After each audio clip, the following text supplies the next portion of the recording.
Allez, salut à tous et bienvenue à Lavardac. Aujourd'hui, j'ai un plaisir énorme de retrouver Monsieur le maire Ludovic Biasotto, que je ne présente plus, et qui nous accueille au sein de sa commune pour nous faire un petit interlude de ce qu'on peut retrouver à Lavardac et nous expliquer un petit peu comment vit un Lavardacais sur ce super secteur. Merci Alex de ton accueil et de cette interview. Alors j'ai le plaisir de vous présenter Lavardac. Lavardac est une commune de 2330 habitants au confluent de la Béise que vous voyez derrière et de la Gélise. Nous sommes à 35 minutes de la préfecture d'Agen, du Lot-et-Garonne. Nous sommes à quelques minutes, on va dire, des Landes et du Gers. Et nous sommes à côté de Barbaste, Vianne et Nérac qu'on ne présente plus. Exactement. Alors, en minutes d'agent immobilier, nous, on a l'habitude de dire qu'on est à 20 minutes d'agent, à peu près, à peu près, et 5 minutes de Nérac. Ça, c'est pour ceux qui ont l'habitude du jargon immobilier. Combien d'habitants à Lavardac? 2330. 2330 habitants. Est-ce qu'on peut considérer qu'il y a eu un dynamisme depuis l'effet Covid en 2020 avec un nombre d'habitants Oui. en croissance? Oui, en ce moment, on est en train d'augmenter en population. Au recensement de 2017, on était à 2257. Ouais. Donc on attend le futur recensement qui est l'année prochaine, mais on est en train d'évoluer et nous avons une quantité assez importante de nouveaux habitants et qui ne viennent pas de la région. Ok, super.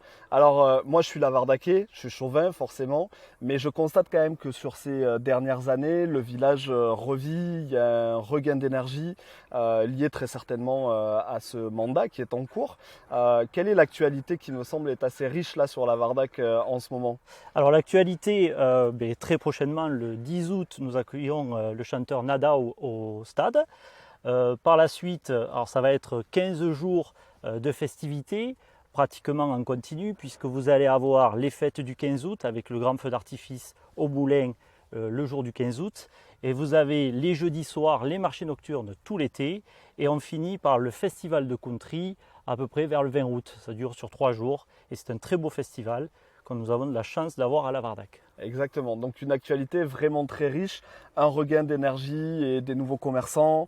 On a vu une supérette récemment qui vient de s'implanter. On pourrait peut-être y faire un clin d'œil parce que pour les habitants de Lavardac, c'est chouette d'avoir ce service de proximité. C'est un commerce de proximité qui est vraiment, c'est ce qui manquait en fait au sein de notre commune. Nous avons 2 pharmacies, une fleuriste, un café des sports qui fait beaucoup d'activités, surtout le vendredi soir. Nous avons 2 grands supermarchés aussi.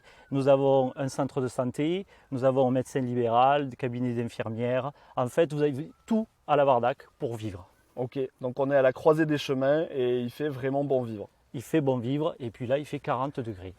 Il fait 40 degrés comme partout en France, et on s'est mis un petit peu à l'ombre. Bon, en tout cas, merci beaucoup. Qu'est-ce qu'on pourrait rajouter? Quel serait l'atout phare si je devais choisir de m'implanter dans l'Albret? Pourquoi je viendrais à Lavardac et pas ailleurs? Lavardac, vous avez tous les avantages d'une ville en ayant la tranquillité de la campagne. Voilà, et un marché immobilier très abordable encore, très attractif, même si comme partout on a beaucoup plus de demandes que d'offres, mais c'est un marché qui reste encore beaucoup plus abordable que le marché à Genève par exemple. Merci beaucoup en tout cas Monsieur le maire de nous avoir reçus dans votre superbe ville, dans votre génialissime ville même. On vous souhaite un très bon mandat à poursuivre, la même énergie, et puis nous on se retrouve très prochainement pour une prochaine vidéo. À bientôt. Merci.